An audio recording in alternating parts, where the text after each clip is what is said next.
स्वागत है आपका। आज की क्लास में हम बात करने वाले हैं पॉलिनोमियल्स की कि पॉलिनोमियल्स क्या होते हैं, पॉलिनोमियल्स के टाइप्स कितने होते हैं और पॉलिनोमियल्स की डिग्री कैसे फाइंड करते हैं ये हम बात करेंगे आज की। तो हमारा जो क्लास है वो 9th है और चैप्टर है हमारा 2 पॉलिनोमियल। ये जितने भी मैं क्वेश्चन इसमें आपको स्टडी करा रहा हूँ वो सारे एनसीईआरटी बेस्ड है। एनसीईआरटी बेस्ड क्वेश्चन है, क्लास 9th है, चैप्टर 2 पॉलिनोमियल। तो पॉलिनोमियल्स होते क्या है, ठीक है। तो इंट्रो लेते हैं पॉलिनोमियल्स में होता क्या है। तो पॉलिनोमियल्स में क्या है, तो पॉलिनोमियल्स की अगर हम बात करें तो पॉलिनोमियल्स एक अलजेब्रिक एक्सप्रेशन है। पॉलिनोमियल्स क्या है, एक अलजेब्रिक एक्सप्रेशन है, अलजेब्रिक एक्सप्रेशन है, ठीक है ना। जिसमें क्या होता है, अलजेब्रिक एक्सप्रेशन है जो कि दो चीजों से मिलकर बनता है। अलजेब्रिक एक्सप्रेशन है वो दो चीजों से मिलकर बना होता है। पहला जो है हमारा वो है वेरिएबल, ठीक है। वेरिएबल क्या होता है वो भी मैं बताता हूँ आपको। और दूसरा जो मिलकर बना होता है वो है कांस्टेंट, कि कांस्टेंट और वेरिएबल से मिलकर हमारा पॉलिनोमियल अलजेब्रिक एक्सप्रेशन बनता है। तो पहले हम पढ़ते हैं वेरिएबल क्या होता है। वेरिएबल जो वेरी करता है, जिसकी वैल्यू क्या होती है, चेंज होती है ना, दैट चेंज, ठीक है ना, जिसकी वैल्यू क्या होती है, कंटिन्यूअसली चेंज होती है हर क्वेश्चन में। और कांस्टेंट क्या होता है, जो रिमेन्स कांस्टेंट, जो कांस्टेंट रहता है, हमेशा क्या रहता है, कांस्टेंट, रिमेन कांस्टेंट, या हम बोल सकते हैं रिमेन सेम, ठीक है ना, under the condition of the question की कंडीशन के अंडर, ठीक है ना। ये होते हैं वेरिएबल और कांस्टेंट। अब पॉलिनोमियल्स को हमने बोला अलजेब्रिक एक्सप्रेशन। तो अलजेब्रिक एक्सप्रेशन कैसे लिख सकते हैं हम, जैसे मैंने लिख दिया x² + 2, ये एक हमारा पॉलिनोमियल है जिसको हम p ऑफ x से रिप्रेजेंट करते हैं, ठीक है ना। तो p ऑफ x = x² + 2 ये हमारा पॉलिनोमियल है। तो इसमें हमारा जो कांस्टेंट मैंने बताया कि वेरिएबल और कांस्टेंट से मिलकर बना हुआ होता है। तो कांस्टेंट क्या है हमारा 2, इसकी वैल्यू हमेशा सेम रहती है, कांस्टेंट रहती है, तो ये हमारा कांस्टेंट है, ठीक है ना। ये हमारा क्या हो गया, कांस्टेंट हो गया। और यहाँ पे जो x है ये हमारा क्या है, वेरिएबल है। तो हो गया ना हमारा पॉलिनोमियल जो कि अलजेब्रिक एक्सप्रेशन है ना। और ये किससे मिलकर बना हुआ है, वेरिएबल और कांस्टेंट से मिलकर बनता है। तो इसको हम बोलते हैं पॉलिनोमियल्स, ठीक है। तो ये हो गया हमारा इंट्रो की पॉलिनोमियल्स होते क्या है। अब हम क्वेश्चन करेंगे कि चेक करेंगे कि जो भी अलजेब्रिक एक्सप्रेशन है वो पॉलिनोमियल्स है या नहीं है, तो इनकी क्या कंडीशन क्या होती है, ठीक है ना। तो अपन वो देख लेते हैं। हम क्या चेक करेंगे, हम चेक करेंगे उसकी वैलिडिटी, कि जो भी हमको अलजेब्रिक एक्सप्रेशन दे रखा है वो पॉलिनोमियल है तो उसका रीजन क्या, और नहीं है तो उसका क्या रीजन है, ठीक है ना। तो एक प्रकार से हम यहाँ पे एक प्रकार से मैं लिख सकता हूँ कि हम यहाँ पे क्या देख रहे हैं, इस क्वेश्चन में जो हम पढ़ना है वो हम पढ़ना है वैलिडिटी ऑफ पॉलिनोमियल्स। क्यों, पॉलिनोमियल जो भी दे रखा है, polynomials of validity of algebraic expression लिख सकते हैं उसको, कि वो जो अलजेब्रिक एक्सप्रेशन है वो पॉलिनोमियल है या नहीं है, ठीक है ना। तो ये एक्सरसाइज 2.1 से स्टार्ट करते हैं,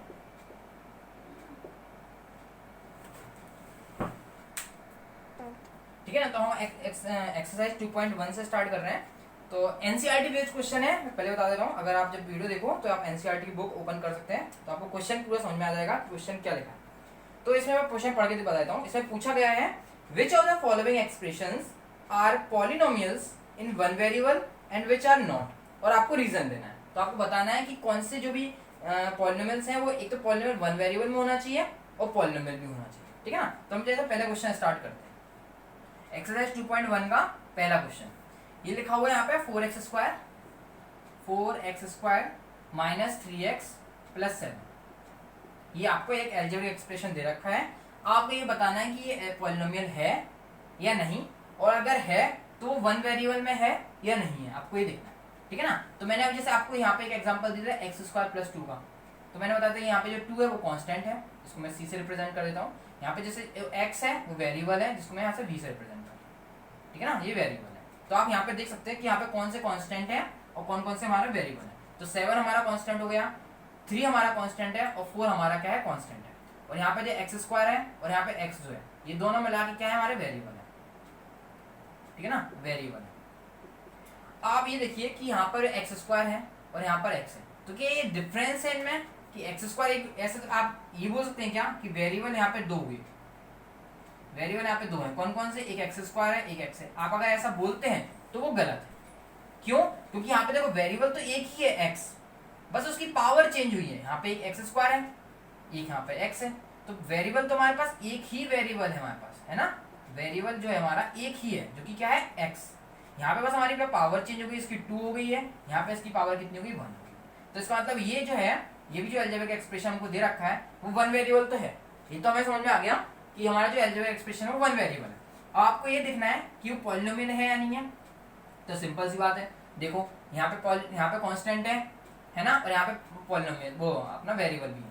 अब एक जो कंडीशन होती है वो होती है कि अगर जो पावर होती है, power of a variable, power जो होती है वेरिएबल, जैसे यहाँ पे 2 है यहाँ पर 1 है, शुड बी, ये याद रखना, एक बहुत अच्छी स्टेटमेंट है, ये कंडीशन बोल सकते हैं, should be in a whole number.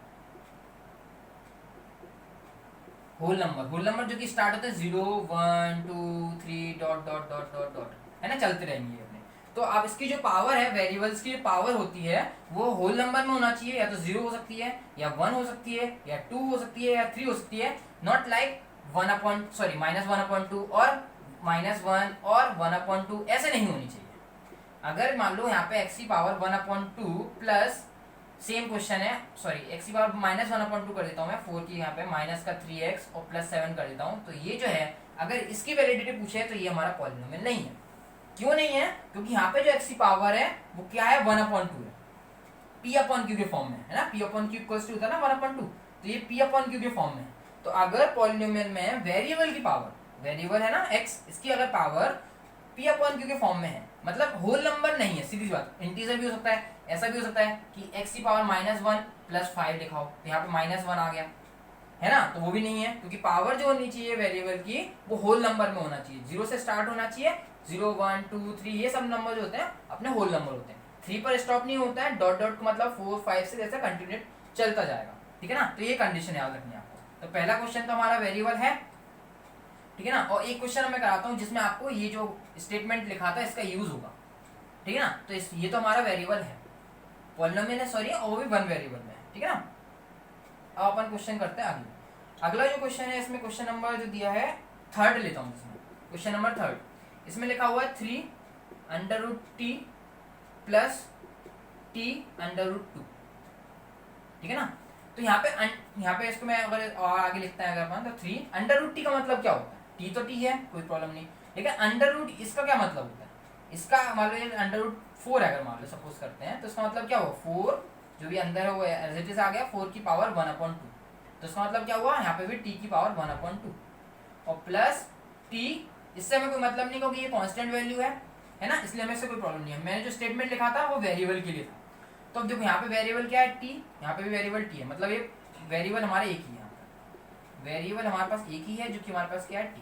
अब पावर देखते हैं, यहाँ पे पावर जो है 1/2 है और यहाँ पे पावर 1 तो होल नंबर है, कोई प्रॉब्लम नहीं है, लेकिन जो 1/2 है, 1/2 है जो कि p/q की फॉर्म में है, ठीक है ना, p/q के फॉर्म में है, मतलब होल नंबर नहीं है। अगर हमारी जो पावर है वेरिएबल की वो होल नंबर में नहीं होती है तो हम क्या बोलेंगे कि वो जो हमारे पास अलजेब्रिक एक्सप्रेशन है वो पॉलिनोमियल नहीं है। तो आप लिख दोगे इसका रीजन, दिस इज, पहले आंसर लिखोगे, this is not a polynomial, this is not a polynomial, फिर रीजन लिख दोगे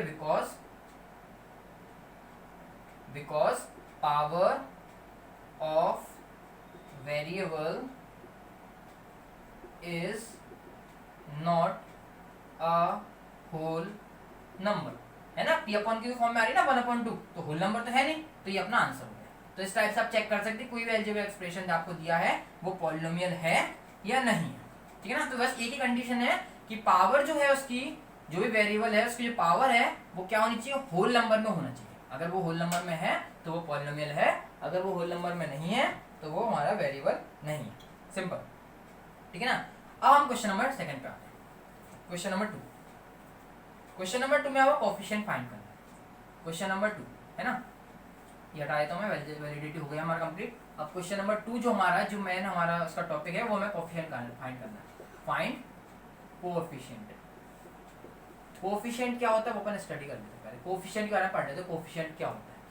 सपोज मैं एक लिखता हूँ पॉलिनोमियल है 2x, है ना, 2x, और मैं पूछता हूँ कि x का कोएफिशिएंट क्या है, तो सिंपल x का मल्टीप्लाई जिसमें हो रहा हो, x के साथ किसका मल्टीप्लाई हो रहा है, 2x को हम ऐसे लिख सकते हैं ना, 2x को हम 2 × x, कुछ नहीं है इसका मतलब इनटू है, तो मतलब x में किसका मल्टीप्लाई हो रहा है, 2 का, तो ये जो 2 है वो कोएफिशिएंट हो गया, सिंपल। ये जो 2 है वो क्या हो गया, कोएफिशिएंट हो गया of x, coefficient of x, ठीक है ना। ये सिंपल ये स्टेटमेंट आपको याद रखना है कि जो भी हमारे वेरिएबल में जिसका मल्टीप्लाई हो रहा है, जिस नंबर का या जिस वैल्यू का, या हो सकता है ए बी सी कुछ किसी का भी मल्टीप्लाई हो सकता है, तो वो जो वैल्यू है जिसका मल्टीप्लाई हो रहा है वो उसका कोफिशिएंट होता है, ठीक है ना। तो ये समझ में आ गया ना कोफिशिएंट क्या होता है, ये हो गया। अब हम क्वेश्चन करते हैं। जैसे हमारे पास लिखा हुआ है हमको कोफिशिएंट निकालना है एक्स स्क्वायर, कोफिशिएंट फाइंड करना है हमको, एक्स स्क्वायर का फाइंड करना है। और जो दूसरे का पहला क्वेश्चन ले लेते हैं हम।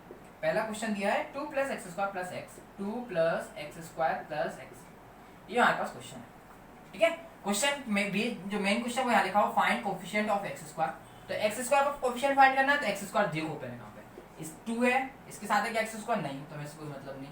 x यहाँ पर है कि x² नहीं, कहाँ पर x², यहाँ पर है ना, यहाँ पर x²। अब इसके साथ मल्टीप्लाई किसका हो रहा है, तो आप तो बोलोगे किसी का नहीं हो रहा, क्योंकि इसका कुछ लिखा ही नहीं, क्योंकि मैं ऐसे लिखा था मैंने 2 × x, तो यहाँ 2 था, तो आप बोल दिया 2। अब यहाँ तो मल्टीप्लाई किसी का हो ही नहीं रहा, तो हो सकता है आप इसका आंसर बोल दो 0 आएगा, है ना, ये तो बोलोगे आप, क्योंकि इसका कुछ है ही नहीं, तो कुछ नहीं का मतलब 0, लेकिन नहीं होता है। अगर आप बोलोगे कि 0, तो 0 × x² क्या होगा, 0 × x² क्या होगा, 0 होगा ना, क्योंकि 0 का हम किसी भी x² से मल्टीप्लाई, किसी नंबर से मल्टीप्लाई करते हैं तो आंसर क्या आता है, 0 आता है। बट यहाँ पे तो x² है, तो x² कब आएगा, जब हम इसका मल्टीप्लाई करेंगे 1 से, तो 1 × x² = x² आएगा, नहीं आएगा। तो इसका मतलब क्या हुआ, यहाँ पे x² का मतलब क्या हुआ, एक प्रकार से आपका, इसको अगर मैं स्टेटमेंट अच्छे से लिखता हूँ तो 2 + 1 × x² + x हुआ कि नहीं हुआ।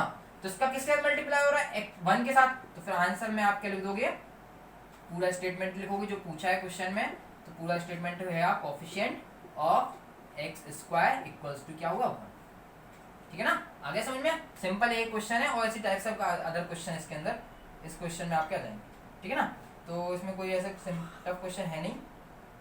फोर्थ क्वेश्चन मैं करा देता हूँ, ठीक है ना, फोर्थ क्वेश्चन मैं करा देता हूँ। फर्स्ट क्वेश्चन मैंने करा दिया, फोर्थ क्वेश्चन कर रहा हूँ सेकंड।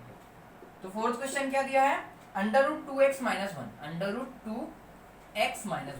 तो वही मैंने बोला था, अभी क्या बोला था कि x² फाइंड करना है। यहाँ पर x² नहीं है, यहाँ पर x² नहीं है, तो क्या हुआ इसका मतलब, इसका कोफिशिएंट कितना हुआ। आंसर फिर आप क्या लिखोगे, आंसर में आप लिखोगे कोफिशिएंट, अभी मैंने बताया था ना, कोफिशिएंट ऑफ x² कितना हुआ,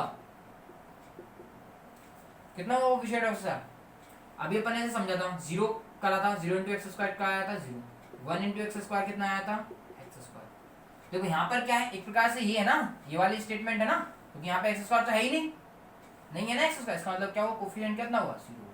क्योंकि अगर मैं इसको माइनस लिख दो, -0 × x² लिख दो, या +0 x² लिख दो, तो आंसर आएगा क्या, आना तो दोनों जगह 0 ही है ना, आएगा 0। तो 0 को प्लस करो या माइनस करो, कोई मतलब तो पड़ेगा नहीं, इसलिए इसका आंसर क्या जाएगा, कोफिशिएंट ऑफ x² कितना हो जाएगा, 0 हो जाएगा, ठीक है ना। अब अपन थर्ड क्वेश्चन देखते हैं कि क्वेश्चन थर्ड में किस टाइप से क्या पूछा गया है, ठीक है ना।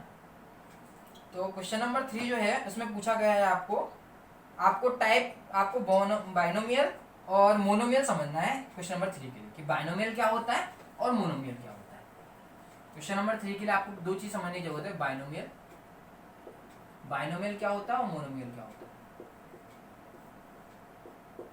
बाइनोमियल और मोनोमियल, बाई का मतलब होता है 2, ये समझो, और मोनो का मतलब होता है 1, ठीक है ना।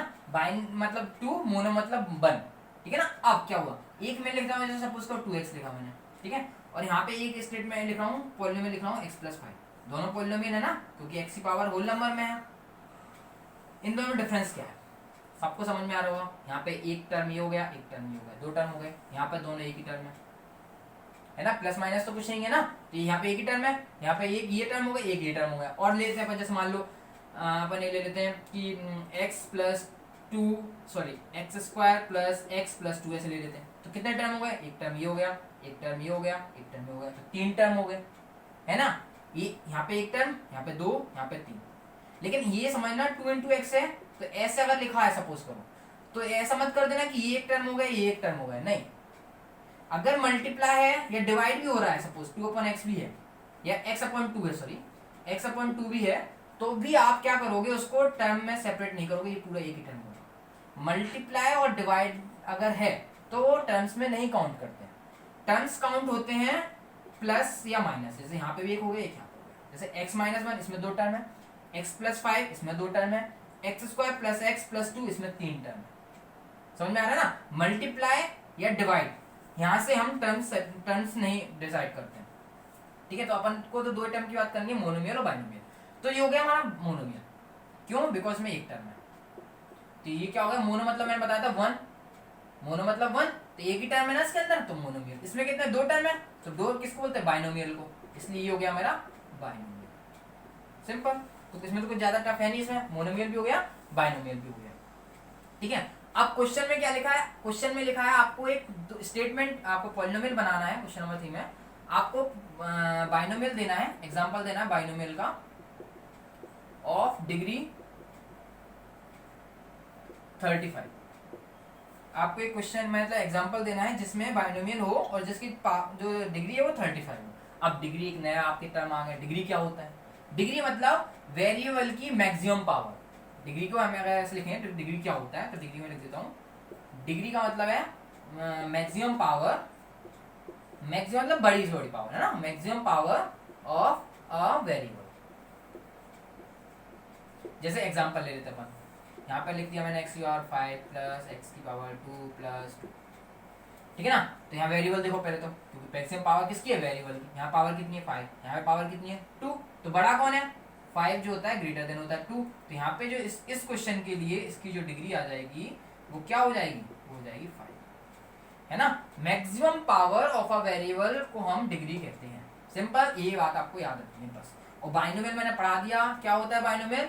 जिसमें दो टर्म होते हैं उसको हम बाइनोमियल कहते हैं, जिसमें दो टर्म होते हैं। तो दो टर्म लिख लो, सपोज करो x प्लस 5 लिख दिया, सिंपल वही x प्लस 5 जो भी मैंने समझाया तो वही है, x प्लस 5 हो गया अपना बाइनोमियल आ गया। एक ये टर्म हो गया, एक ये टर्म हो गया, होना गया बाइनोमियल। अब लेकिन देखो क्या बोला है, डिग्री कितनी चाहिए?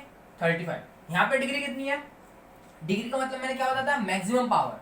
मैक्सिमम पावर, यहाँ पे मैक्सिमम पावर कितनी है? कुछ नहीं का मतलब 1 है, लेकिन हमको कितनी चाहिए डिग्री? 35 चाहिए ना, तो कुछ नहीं, क्योंकि अपन को तो एग्जांपल देना ना, तो अपने हाथ में सब कुछ, यहाँ पे 35 कर दो, तो ये आंसर हो गया। या आप और कुछ लिखना चाहते हो, ऐसे लिख दो 2x की पावर 35 प्लस 2, ऐसे लिख दो। दो टर्म है, x की जो मैक्सिमम पावर है वो आपको ध्यान रखना, वेरिएबल की जो मैक्सिमम पावर है वो आपको जो क्वेश्चन में दी है, क्वेश्चन में 35 दी है, तो वो आपकी 35 ही होनी चाहिए। अगर आप सोचो मैं ऐसे लिख दूं कि 2x की पावर 34 प्लस x, कि यहाँ पे 34 हो गया, यहाँ पे 1 हो गया, वो तो गई 35, ऐसा नहीं है ना। हमको मैक्सिमम पावर देखनी है। मैक्सिमम पावर यहाँ पे कितनी? यहाँ पे 31 है, 34 है, यहाँ पे 1 है, तो मैक्सिमम कितना हुआ? 34 हुआ कि नहीं हुआ? बट यहाँ पे कितना पूछा? 35। तो आप इन दोनों में से कोई सा भी एग्जांपल लिख सकते हो। इन दोनों के अलावा भी आप कोई सा भी एग्जांपल लिख सकते हैं, ठीक है ना। तो इनमें से कोई आप एग्जांपल लिख सकते हैं। ये हो गया पहला पार्ट, उसका हो गया। अब दूसरा जो क्वेश्चन पूछा था, या चलो मैं अपने हिसाब से जो आंसर लिख रहा हूँ वही लिख देता हूँ। दूसरा जो क्वेश्चन पूछा था उन्होंने बोला था मोनोमियल लिखना है, एक आपको मोनोमियल लिखना है, और उसमें भी आपको डिग्री दे रखी थी उन्होंने, क्वेश्चन में डिग्री बोल दिया उन्होंने, डिग्री 100 डिग्री का एक मोनोमियल आपको लिखना है। मोनोमियल का मतलब क्या? एक टर्म वाला, तो सिंपल एक्स सबसे सिंपल है ना, इसमें एक ही टर्म दिख रहा है, कोई टेंशन नहीं है। डिग्री कितना पूछा था? 100, तो लिख दो 100, सिंपल। या और लिखना है आपको, अगर और कोई तो ऐसे लिख दो 2x की पावर 100। 2 आपका मल्टीप्लाई में, तो टर्म में तो आएगा नहीं, मैंने बताया था मल्टीप्लाई से टर्म्स में सेपरेट नहीं होते, इसलिए 2x की पावर 100 हो गया ना। इनमें ये भी सही है, ये भी सही है, तो इनमें से आप कोई भी आंसर आपका लिख सकते हैं। तो ये क्वेश्चन नंबर 3 कंप्लीट हो गया हमारा। अब क्वेश्चन नंबर 4 में आते हैं अपन, और क्वेश्चन नंबर 4 जो है बेस्ड है पूरा डिग्री के ऊपर, जो मैंने अभी आपको यहाँ पे समझा दिया, ठीक है ना। क्वेश्चन नंबर 4 जो है आपको फाइंड करनी है डिग्री। आपको क्या करना है? डिग्री की, पॉलिनोमियल की डिग्री फाइंड करनी है ना। हाँ, फाइंड डिग्री ऑफ पॉलिनोमियल। जो भी पॉलिनोमियल हमको दिया हुआ क्वेश्चन के अंदर, उसकी जो डिग्री है वो फाइंड करना। तो मैं फिर से बता देता हूँ डिग्री क्या होती है। डिग्री का मैं स्टेटमेंट लिख रहा हूँ, आप नोट कर लेना। डिग्री का मतलब ये सिंपल सा स्टेटमेंट है, maximum power of a variable. Variable की जो भी मैक्सिमम पावर है उसको हम क्या बोलते हैं? डिग्री कहते हैं। तो जो क्वेश्चन है हमारा फोर्थ का, फर्स्ट क्वेश्चन ले लेता हूँ मैं। फोर्थ का जो फर्स्ट क्वेश्चन है वो है 5x cube plus 4x² plus 7, हाँ 7x। तो यहाँ देखो x की पावर कितनी है? यहाँ पे 3, यहाँ पर x की पावर कितनी है? 2, यहाँ पर x की पावर कितनी है? 1। सबसे बड़ी पावर क्या है? सबसे बड़ी पावर आपको यहाँ पे दिख रही है 3 बड़ा है ना सबसे बड़ा, तो इसके डिग्री क्या होगा? सिंपल 3, ठीक है ना। ये हो गया इसका डिग्री, ठीक है। इसका एक क्वेश्चन करा देता हूँ मैं, फोर्थ क्वेश्चन करा देता हूँ, थोड़ा सा टिपिकल है, इसमें 3 लिखा है, सिंपल 3। इसमें आपका पॉलिनोमियल वो है ही नहीं, वेरिएबल नहीं है, वेरिएबल जो है आपका है ही नहीं, तो फिर आप क्या लिखोगे, इसकी डिग्री कितनी है, डिग्री 0 हो गई, इसमें जो डिग्री होगी वो क्या होगी, 0। याद रखना जब कोई पॉलिनोमियल में अगर वेरिएबल नहीं है तो उसकी जो डिग्री होती है वो क्या होती है, 0 होती है। ठीक है, इसके लिए डिग्री के लिए इस क्वेश्चन से कभी भी कंफ्यूज मत होना, क्वेश्चन से कंफ्यूज मत होना, ये क्वेश्चन जो मैं लिख रहा हूँ वो गलत है। अगर सपोज कर आपको ऐसा लिखा है 5x³ प्लस 2 की पावर 4, तो फिर इसकी डिग्री क्या होगी, तो इसके आप सोचेंगे कि 5x³ लिखा है प्लस 2 की पावर 4 लिखा है, बताया गया था कि 4 जो सबसे बड़ा होता है वो लिखना है, यहाँ पे 4 बड़ा है तो इसकी डिग्री 4 है, क्या इसकी डिग्री 4 है, तो आप सोचेंगे कि क्या है, यहाँ पे 3 है, यहाँ पे 4 है, सबसे बड़ा क्या है 4, तो आप लिख देंगे इसकी डिग्री 4 है, नहीं, इसकी डिग्री 4 नहीं है। हमको क्या बोला है, मैक्सिमम पावर किसकी लेनी है, हमको वेरिएबल की मैक्सिमम पावर लेनी है। वेरिएबल कहाँ है हमारे पास, 3, वेरिएबल 3 है ना, 2 तो हमारा कांस्टेंट है, तो कांस्टेंट की वैल्यू से पावर से मतलब ही नहीं है हमको, तो यहाँ पे इसका जो इस क्वेश्चन का आंसर में डिग्री जो होगी वो 3 होगी। ये जो 2 की पावर 4 है इससे हमको कोई मतलब नहीं है, क्योंकि ये कांस्टेंट की वैल्यू है ना कि डिग्री की वैल्यू है। ठीक है, लास्ट क्वेश्चन है हमारा 5th जो है वो टाइप्स ऑफ पॉलिनोमियल है। ये यहाँ पे हमारी फर्स्ट एक्सरसाइज कंप्लीट हो जाएगी, लास्ट क्वेश्चन हम कंप्लीट कर लेते हैं। और लास्ट क्वेश्चन हमारा टाइप्स ऑफ पॉलिनोमियल है, हमको पॉलिनोमियल्स के टाइप्स फाइंड करना है, टाइप्स ऑफ पॉलिनोमियल हमको क्या फाइंड करना है, टाइप्स ऑफ पॉलिनोमियल फाइंड करना है। ठीक है ना, आपके सिलेबस में 3 टाइप से पूछा गया है। पहला पूछा गया लीनियर, कि लीनियर पॉलिनोमियल क्या होते हैं, दूसरा पूछा गया है क्वाड्रेटिक पॉलिनोमियल क्या होते हैं, ठीक है, और तीसरा पूछा गया है आपको कि क्यूबिक पॉलिनोमियल क्या होते हैं। सिंपल सिंपल सी बात है, अपन डिग्री पढ़ा ना, डिग्री के आगे वाला स्टेप है। ठीक है, डिग्री में क्या था, मैक्सिमम पावर, बस सिंपल। लीनियर मतलब मैक्सिमम पावर 1, जैसे x की पावर 1 या 2x + 5, तो यहाँ पे x की पावर कितनी होगी 1। मैक्सिमम पावर कितनी, लीनियर के लिए जो मैक्सिमम पावर होनी चाहिए 1 होनी चाहिए। क्वाड्रेटिक के लिए 2 रख लो क्या होती है, क्वाड्रेटिक के लिए मैक्सिमम पावर कितनी होती है, 2 होती है, 2x² लिख लो, 2x² + 6 लिख दो। क्यूबिक के लिए क्या लिख दो, यहाँ पे 1 हो गई, यहाँ पे 2 हो गई, तो यहाँ पे कितनी हो जाएगी 3, सिंपल सी बात है। तो यहाँ पे कितना हो गया, x की पावर 3 हो गया, प्लस 5 लिख लो, या x की पावर 3 + 3x² + 5 लिख दो। समझ में आ गया ना, डिग्री पे डिग्री के आगे वाला स्टेप है। यहाँ पे मैक्सिमम डिग्री कितनी हो गई 1, देखो है यहाँ पे जो हमारी मैक्सिमम पावर जो डिग्री है उसको हम डिग्री बोलते हैं, वो कितनी है 2 है। यहाँ पे मैक्सिमम पावर जिसको हम डिग्री बोलते हैं वेरिएबल की, वो कितनी है 3 है। तो इस टाइप से लीनियर, ये हो गया लीनियर, ये हो गया क्वाड्रेटिक और ये हो गया क्यूबिक। ठीक है, अब जैसे इस वाले क्वेश्चन को देखो, इस वाले क्वेश्चन से कंफ्यूज मत होना। जैसे यहाँ पे x की पावर 3, यहाँ पे 3x² + 5 है, तो तुम सोचो, सामने वाला सोचेगा कि यहाँ पे 3 यहाँ पे 2 है, तो 2 तो बोला था क्यूब क्वाड्रेटिक के लिए और 3 बोला था क्यूबिक के लिए, तो ये तो मिक्स हो रहा है, यहाँ पे 2 भी आ गया, यहाँ पे 3 भी आ गया। अब क्या करा जाए, तो उस कंडीशन में आपको क्या देखना है, मैक्सिमम पावर कितनी है। मैंने हर बार बता रहा हूँ, डिग्री का मतलब क्या होता है, डिग्री हम जो पढ़ रहे हैं उसका मतलब क्या है, डिग्री का मतलब हुआ मैक्सिमम पावर किसकी, वेरिएबल की, maximum power of a variable. तो ये जो क्वेश्चन है x³ + 3x² + 5, इसमें मैक्सिमम पावर कितनी है, मैक्सिमम पावर तो ये है ना 3, मैक्सिमम पावर कितनी है 3 है, तो 3 है, और 3 के लिए हमने क्या पढ़ा है, क्यूबिक पढ़ा है, तो इसलिए ये जो क्वेश्चन है वो क्यूबिक में, इसलिए मैंने इसका एग्जांपल क्यूबिक पॉलिनोमियल में दिया है। ठीक है ना, तो आ रहा है ना समझ में। तो इस टाइप से लीनियर हो गया एक टाइप, एक हो गया क्वाड्रेटिक और एक हो गया क्यूबिक। इसके बाद भी कुछ इसके टाइप्स होते हैं, पावर बढ़ाते जाएंगे, 4 कर देंगे, 5 कर देंगे, 6 कर देंगे, 7 कर देंगे, पावर हम कितनी बढ़ा सकते हैं ना, क्योंकि वो होल नंबर में होती है। तो हमको, लेकिन आपके सिलेबस में सिर्फ ये 3 है, लीनियर, क्वाड्रेटिक और क्यूबिक। तो ठीक है ना, तो आज की क्लास में हम इतना ही रखते हैं। ये हमारी पूरी एक्सरसाइज 2.1 कंप्लीट हो गई है। ठीक है, ये एक्सरसाइज 2.1 जो हमारी यहाँ पे कंप्लीट हो गई है। अगली क्लास में हम एक्सरसाइज 2.2 के बारे में पढ़ेंगे। ठीक है, थैंक यू।